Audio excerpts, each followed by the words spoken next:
కంచె గచ్చిబౌలి భూముల వ్యవహారంలో బీఆర్ఎస్ నేతలు క్రిసాంక్, దిలీప్ బుధవారం గచ్చిబౌలి పోలీసుల ఎదుట హాజరయ్యారు. దర్యాప్తు అధికారులు ఇద్దరిని సుదీర్ఘంగా ప్రశ్నించారు. రాత్రి 10 గంటలకు విచారణ ముగిసింది. సోషల్ మీడియాలో కంచె భూముల్లో నెమళ్లు, జింకలు తిరుగుతున్నట్లుగా ఫోటోలు వైరల్ అయ్యాయి. ఆర్టిఫిషియల్ ఇంటెలిజెన్స్ సహాయంతో తయారు చేసిన ఈ ఫోటోలను బీఆర్ఎస్ సోషల్ మీడియా విభాగానికి చెందిన క్రిసాంక్, దిలీప్లు వైరల్ చేసినట్లు పోలీసులు గుర్తించారు.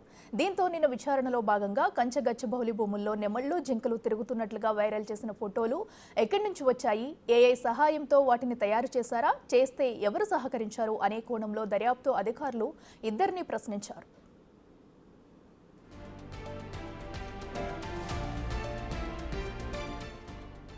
పోలీసులకు జవాబుగా అవును తాము పోస్టులు చేశాం, కానీ అవి హెచ్సియు విద్యార్థులు క్రియేట్ చేసిన పోస్టులని, అవి తాము రీపోస్టులు చేశామని క్రిసాంక్ తెలిపినట్టు సమాచారం. 11 గంటల పాటు మన్నె క్రిసాంక్, కొణతం దిలీప్లను గచ్చిబౌలి పోలీసులు ప్రశ్నించారు. దాదాపు 65 ప్రశ్నలను క్రిసాంక్ను, దిలీప్ను అడిగినట్టు సమాచారం. మన్నె క్రిసాంక్, కొణతం దిలీప్ల మీద 4 ఎఫ్ఐఆర్లు నమోదయ్యాయి. 4 ఇన్వెస్టిగేషన్ ఆఫీసర్లు ఇద్దరిని విచారణ చేశారు. ఈ నెల 14న మరోసారి విచారణకు రావాలంటూ మన్నె క్రిసాంక్కు పోలీసులు చెప్పారు.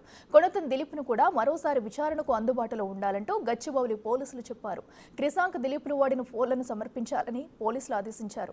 అయితే విచారణ పేరుతో తమను గంటల తరబడి వేధించారని, కావాలనే తమపై తప్పుడు కేసులు నమోదు చేస్తారని ఆరోపిస్తున్నారు క్రిసాంక్, దిలీప్లు.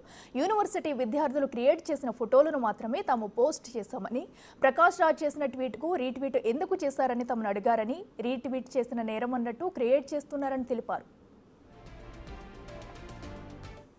నిజం వైపున ఉన్నాం కాబట్టి మేము ధైర్యంగా ఉన్నాం.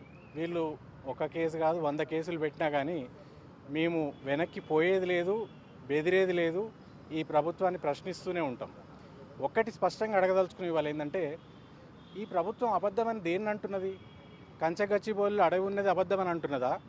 కంచెగచ్చిబౌలి అడవిలో నెమళ్ళు, లేళ్ళు, ఇతర జంతువులు ఉన్నది అబద్ధమని అంటున్నారా?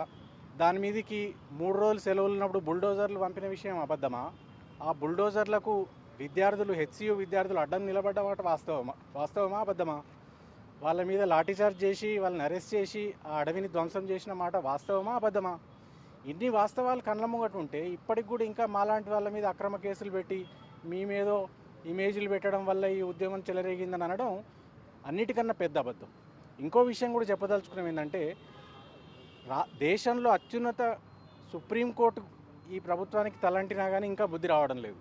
వాళ్ళు చాలా స్పష్టంగా హైకోర్టు రిజిస్ట్రార్ని పంపించి ఇక్కడ అడవి ధ్వంసమైందనే నివేదిక తెప్పించుకొని ఈ ప్రభుత్వానికి చాలా గట్టిగా మందలించినారు. 7 గంటలు ఉట్టి కూర్చోబెట్టారు. చాలామంది కూడా ఏదో చాలా ప్రశ్నలు వచ్చేసినాయి, ఇదైనా అదైనా అనుకుంటారు. 7 గంటలు ఏ ప్రశ్నలు అడగలేదు. తర్వాత పైనుంచి ఒక క్వశ్చన్ పేపర్ వచ్చింది. ఒక క్వశ్చన్ పేపర్లో 25 ప్రశ్నలు, ఇంకో క్వశ్చన్ పేపర్లో 22 ప్రశ్నలు, ఇంకో క్వశ్చన్ పేపర్లో 20 ప్రశ్నలు. 3 ఇన్వెస్టిగేటింగ్ ఆఫీసర్లు. వాళ్ళు ఏం చేస్తారు అంటే, వాళ్ళ డైరెక్షన్ ఇంకా వేరే వైపు ఉండే, ఎట్లా కేటీఆర్ గారిని లాగుదామా, కేసీఆర్ గారిని లాగుదామా అని. ఎవరైనా మీకు పంపించిర్రా అంటే చెప్పినాం. విద్యార్థులు ఏదైతే హైదరాబాద్ సెంట్రల్ యూనివర్సిటీలో మీ లాఠీ దెబ్బలతోని గాయపడిన విద్యార్థులు ఉన్నారో మీరు ఆపే ప్రయత్నం చేసిరో, అయినా కూడా ఏదైతే ఇమేజెస్ వచ్చినాయో వాటిని పెట్టినాం. ప్రకాష్ రాజ్ గారిది ఎందుకు రీట్వీట్ చేసిరు అని అన్నారు. రీట్వీట్ చేయడం కూడా ఇవాళ నేరం అయిపోయింది. కేటీఆర్ గారిది రీట్వీట్ ఎందుకు చేసిరంటే, మా నాయకుడు పై చేస్తాం, రీట్వీట్ చేస్తాం. మీ పోలీస్ డిపార్ట్మెంట్ ఏదన్నా ఎప్పుడన్నా మంచి పనులు చేస్తే అవి కూడా రీట్వీట్ చేస్తాం. అది కూడా నేరం అవుతుందా? అయింది రీట్వీట్ చేయడం కూడా నేరం అవుతుందా అని అన్నప్పుడు మొబైల్ ఫోన్ కావాలి అని అంటారు. మొబైల్ ఫోన్ లేదు అని అంటే ఇంటికి సోదాలు పంపిస్తాము అని అంటారు, సెర్చ్ ఆపరేషన్స్ చేస్తాం. మరి నోటీస్ ఎక్కడిది అని అంటే, ఇలా అడిగినాం సుప్రీంకోర్టు ప్రకారంగా. ఇలా మేము ఒకటే చట్టబద్ధంగా నిన్న గౌరవ కోర్టుకి, ఇన్ఫ్యాక్ట్ దానికంటే ముందు కూడా వాళ్ళు ఫోన్ చేసిన అర్ధ గంటకే నోటీసులు తీసుకున్నాం. వాళ్ళు పిలవగానే ఇవాళ హాజరైనాం, ఓపిక్గా కూర్చున్నాం. వీడియో రికార్డింగ్లు చేసిర్రు. మరి కాంగ్రెస్ వాళ్ళ సోషల్ మీడియా వాళ్ళ వీడియోలు తీసుకుంటారా మాకు తెలియదు, కానీ 3 ఇన్వెస్టిగేటింగ్ ఆఫీసర్లు అడిగిన ప్రశ్నలకు ఓపికగా కోఆపరేట్ చేసుకుంటూ ప్రతి ఒక్కదానికి కూడా సమాధానం చెప్పినాం. ఇదే అంశానికి సంబంధించి మరింత సమాచారం మా ప్రతినిధి రాణా లైవ్లో అందిస్తారు. రాణా, చెప్పండి, ఇప్పటికే అటు ఏఏ ఫొటోస్కి సంబంధించి కూడా క్రిసాంక్ను, దిలీప్ను కూడా విచారించారు అధికారులు.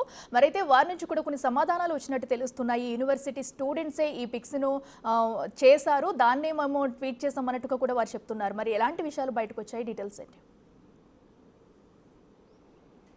మార్పుకు సంబంధించిన ఫొటోస్ కానీ వీడియోలు కానీ ఇవంతా కూడా క్రియేట్ చేసింది యూనివర్సిటీకి చెందినటువంటి విద్యార్థులు అంటూ కూడా క్రిషాంక్ ఈ నెపం అంతా కూడా వారిపైన వేసే ప్రయత్నం చేశాడు. ఎందుకంటే వారు క్రియేట్ చేసి వారు సోషల్ మీడియాలో పోస్ట్ చేసుకున్నారు కాబట్టి ఆ పోస్ట్ చేసినటువంటి ఫోన్ ఏదైతుందో ఆ ఒక ఫోన్ నుంచి ఆ అకౌంట్ నుంచి వాళ్ళు పోస్ట్ చేస్తారు కాబట్టి ఆ ఫోన్లు ఎక్కడున్నాయనేసి కూడా పోలీసులు నిన్న అడగడం జరిగింది. అయితే వాళ్ళు చాలా తెలివిగానే నిన్న ఇద్దరు కొనతం దిలీప్ కానీ ఇటు క్రిషాంక్ కానీ తమకు సంబంధించిన 2 ఫోన్లను విచారణకి తీసుకురాకుండా వాళ్ళు వచ్చారు. కేవలం లాయర్స్ మాత్రమే తీసుకుని వచ్చారు. దాంతోపాటు వాళ్ళు ఎక్కువగా రిటర్న్ రిప్లై ఇవ్వడానికి ప్రయత్నాలు చేశారు. కాకపోతే మొదటి 3 అవర్స్ మాత్రం కేవలం 3 ప్రశ్నలు మాత్రమే పోలీసు అధికారులు క్వశ్చన్ చేశారు. మీరు ఎందుకు ఈ పోస్ట్ పెట్టాల్సి వచ్చింది, ఇది ఎక్కడ క్రియేట్ చేశారు అనేది దానిపై కూడా వాళ్ళు అడిగినప్పుడు వీళ్ళు సరైన అటువంటి సమాధానం అయితే చెప్పలేదు. అయితే కొంతసేపు ఆగిన తర్వాత పూర్తి స్థాయిలో గతంలో కొన్ని ప్రాథమికమైనటువంటి ఆధారాలను సేకరించారు కాబట్టి పోలీసులంతా కూడా వాటి బేస్ చేసుకొని కొన్ని ప్రశ్నలు అనేది వారు సిద్ధం చేసుకున్నారు. ఆ ప్రశ్నలంతా కూడా వీళ్ళిద్దరిపైన కూడా అడిగారు. అయితే కేవలం కొన్నిటికి మాత్రమే వారు సమాధానం చెప్పారు. అక్కడ కూడా వారు డొంక తిరుగుడు సమాధానాలే చెప్పినట్టుగా మనకు సమాచారం అంటుంది. అయితే అసలైనటువంటి విషయం ఏంటంటే మీరు ఈ పోస్టులు పెట్టడం వల్ల పెద్ద ఎత్తున కూడా వైరల్ అయిపోయింది. చాలామంది ఇన్ఫ్లుయెన్సర్స్ కూడా ఆ పోస్టులు కానీ మీరు పోస్ట్ చేసినటువంటి తప్పుడు సమాచారాన్ని వాళ్ళు కూడా పోస్ట్ చేశారు. దీనివల్ల కూడా పెద్ద ఎత్తున కూడా వైరల్ అయిపోయింది. ప్రభుత్వానికి చాలా చెడ్డ పేరు వచ్చింది అన్న దానిపై కూడా వాళ్ళు క్వశ్చన్ చేశారు. దీని వెనకాల పెద్ద కుట్ర ఉంది అన్న దానిపై కూడా వారిపైన క్వశ్చన్ చేసినప్పుడు వారికి మాత్రం బయట ఎక్కడి నుంచో వచ్చింది పోస్ట్ మేము పోస్ట్ చేశాము అన్న రీతిలో వారు చాలా కేర్లెస్గా సమాధానాలు చెప్పినట్టుగా మనకు సమాచారం అవుతుంది. అయితే పదే క్వశ్చన్ అడిగినప్పుడు హెచ్సియు యూనివర్సిటీలో ఎవరో మాకు పంపించారు, తర్వాత మీరు లాఠీ చార్జ్ చేశారు కాబట్టి వారికి ఆ కోపంలో క్రియేట్ చేసి మాకు పంపించుండొచ్చు, మేము వాటిని పోస్ట్ చేసాం, దాంట్లో తప్పేముందనే రీతిలో వారు చెప్తున్నట్టుగా కనపడింది. అయితే ఇక్కడ విషయం ఏంటంటే ప్రభుత్వం నిన్న సైన్ బోర్డులు కూడా ఏర్పాటు చేసింది. ఈ 400 ఎకరాలకు సంబంధించిన అంశంలో ఇది ప్రభుత్వానికి అని పెట్టారు, ఎక్కడా కూడా హెచ్సికి సంబంధం లేదని కూడా బోర్డులు పెట్టినప్పటికీ నిన్న విచారణలో అది మీకు ప్రభుత్వ భూమి అని తెలిసినా కూడా ఎందుకు మీరు ఈ రకమైనటువంటి నెగిటివిటీ ప్రచారాన్ని మీరు చేశారనే దానిపైన కూడా వారు సమాధానం చెప్పలేదు. ఎందుకంటే అది హెచ్సియు భూమిని కాదనేసి మీకు తెలిసినా కూడా, ఎందుకంటే ప్రభుత్వమే అనేక రకాలుగా కూడా క్లారిటీ ఇచ్చినా కూడా మీరు ఎందుకు ఇలాంటి దుష్ప్రచారం చేశారు, ఇది హెచ్సియు భూములు, పైగా అక్కడ పెద్ద ఎత్తున కూడా నెమళ్ళు ఉన్నాయి, దాంతోపాటు లేళ్ళు ఉన్నాయి, ఇవన్నీ రూపంలో మీరు ఎట్లా క్రియేట్ చేశారన్న దానిపై కూడా వాళ్ళు క్వశ్చన్ చేసినప్పుడు నెమళ్ళు కానీ అవన్నీ కూడా ఉన్నాయి కదా, సో మీరు ఆ చెట్లు నరికేయడం వల్ల ఇవంతా కూడా వెళ్ళిపోయాయన్న రీతిలో కూడా వాళ్ళు చెప్పినట్టుగా మనకు సమాచారం ఉంది. అయితే ఎక్కువగా ఈ నెమళ్ళు కానీ ఇతర జంతువులు కానీ హెచ్సికి సంబంధించినటువంటి భూముల్లో యూనివర్సిటీకి సంబంధించినటువంటి అడవులు అవుతున్నాయి అక్కడ ఎక్కువగా ఉన్నాయి. ఇక్కడ పనులు ప్రారంభించినప్పుడు పెద్దగా ఇక్కడ ఎక్కువ లేదనేసి కూడా వారు అధికారులు కూడా పదే చెప్పారు కదా, మీరు ఎందుకు ఇంత దుష్ప్రచారం చేశారు, దీని వెనుక ఉన్నటువంటి వ్యక్తులు ఎవరు, దాంతోపాటు మీరు పోస్ట్ చేయడమే కాకుండా ఇతరులకు కూడా మీరు పంపించారు కాబట్టి ఏ గ్రూపుల్లో పోస్ట్ చేశారు, ఎవరెవరికి మీరు ఇవంతా కూడా ఈ డీటెయిల్స్ అంతా కూడా షేర్ చేశారన్న దానిపై కూడా క్వశ్చన్ చేశారు. మీకు సంబంధించిన ఫోన్లు ఇస్తే మేము చెక్ చేసుకుంటామనేసి కూడా వారు అడిగినప్పుడు మేము ఎటువంటి ఫోన్లు మీరు తీసుకురాలని చెప్పారు. అయితే మేము సెర్చ్ ఆపరేషన్స్ మీ ఇంట్లో చేస్తామనేసి కూడా పోలీసులు చాలా గట్టిగానే చెప్పడం నేపథ్యం కనపడుతుంది. అయితే దాదాపు 67 దాకా కూడా క్వశ్చన్స్ అడిగారు. సో ఈ క్వశ్చన్స్ అడిగినప్పుడు అంతా కూడా చాలా వరకు కొంత దిలీప్ మౌనం వహించినట్టుగా మనకు సమాచారం అవుతుంది.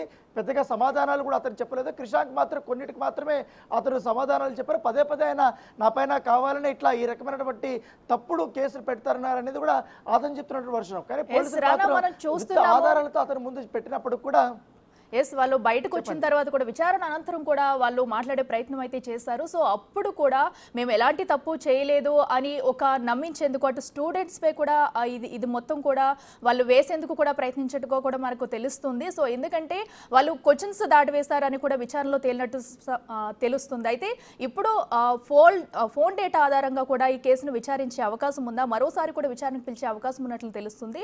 అండ్ అలాగే స్టూడెంట్స్ను కూడా ప్రశ్నించే అవకాశం ఉందా?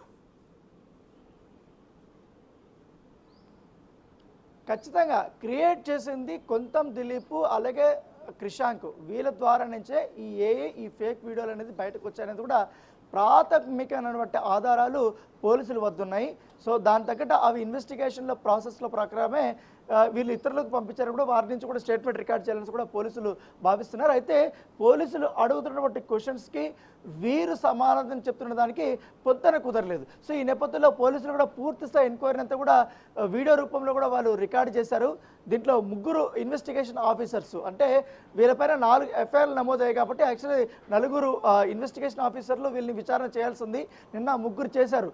అంటే ఒక రూమ్ అయిపోయిన తర్వాత మరొక రూమ్ అయిపోయిన తర్వాత ఇంకో రూపం, ఇట్లా వాళ్ళు దాదాపు 12 గంటలు 11 గంటల పాటు వారిని విచారణ చేసినటువంటి నేపథ్యం అయితే కనపడితే పూర్తి స్థాయి వివరాలు అయితే వారు తీసుకోవడానికి ప్రయత్నాలు చేశారు. అయితే వీరు విచారణకు సరైనటువంటి సమాధానం చెప్పకపోవడంతో ఈ నెల 14వ తారీఖున క్రిషాంక్ని మరొకసారి ఉదయం 10 గంటలకు గచ్చిబౌలి పోలీసులు విచారణకు రావాలంటూ కూడా ఆదేశాలు చేశారు. తనతో పాటు తన మొబైల్ కూడా తీసుకురావాలని కూడా చెప్పినట్టుగా తెలుస్తుంది. దాంతోపాటు కొంతం దిలీప్కి మాత్రం మీరు ఎప్పుడు పిలిచినా కూడా కంపల్సరీ పోలీసులకి మీరు అందుబాటులో ఉండాలని కూడా వారు చెప్పినట్టుగా తెలుస్తుంది. అయితే కొన్ని ప్రాథమికమైనటువంటి ఎవిడెన్స్ ఉన్నాయి కాబట్టి వీరు షేర్ చేసినటువంటి వారికి వాళ్ళకు కూడా నోటీసులు పంపించి ఇవాళ రేపు కొంతమందిని విచారణకు పిలిపించి వారి స్టేట్మెంట్ కూడా పోలీసులు రికార్డ్ చేయబోతున్నట్టుగా తెలుస్తుంది. ఎందుకంటే వీళ్ళు చేసినటువంటి ఈ యొక్క దుష్ప్రచారం వల్ల పెద్ద ఎత్తున కూడా ప్రభుత్వానికి చెడ్డ పేరు వచ్చింది. దీనికి ఒక కుట్రపూరితంగానే వీళ్ళు చేశారు అన్నది పోలీసులు నిర్ధారణ చేశారు కాబట్టి దాని దగ్గరకైనటువంటి ఎవిడెన్స్ అంతా కూడా వీరు కలెక్ట్ చేస్తున్నారు. దాంట్లోనే వీళ్ళ స్టేట్మెంట్ అనేది చాలా ఇంపార్టెంట్ కాబట్టి వీళ్ళు స్టేట్మెంట్ తీసుకుంటారో తదుపరి ఇంకా ఎవరెవరు ఇన్వాల్వ్ అయ్యి ఉన్నారు ఏంటనేది కూడా కొన్ని పేర్లు అనేది ఇప్పటికే కొన్ని బయటకు వచ్చాయి. దాంతోపాటు కొంతమంది సెలబ్రిటీస్ కూడా తెలిసి వచ్చినటువంటి ఒక మెసేజ్లు కానీ లేకపోతే వీళ్ళు పంపించినటువంటి కొన్ని మెసేజ్లు కానీ ఇన్ఫ్లుయెన్సర్స్ కానీ వీళ్ళందరూ యథాపలంగా వాళ్ళు దాంట్లో పోస్ట్ చేశారు. తర్వాత తప్పు తెలుసుకొని కొంతమంది డిలీట్ చేశారు కాబట్టి వారికి కూడా పిలిపించి నోటీసులు ఇచ్చి ఎంక్వైరీ చేయబోతున్నట్టుగా తెలుస్తుంది. స్టేట్మెంట్లు రికార్డ్ చేయబోతున్నట్టుగా తెలుస్తుంది. సో ఈ కుట్ర వెనకాల ఎవరున్నారు ఏంటన్న దానిపై పూర్తిసారి తేటతెల్లం చేస్తామని కూడా గచ్చిబౌలి పోలీసులు చెప్తున్నారు. Right Rana, thank you.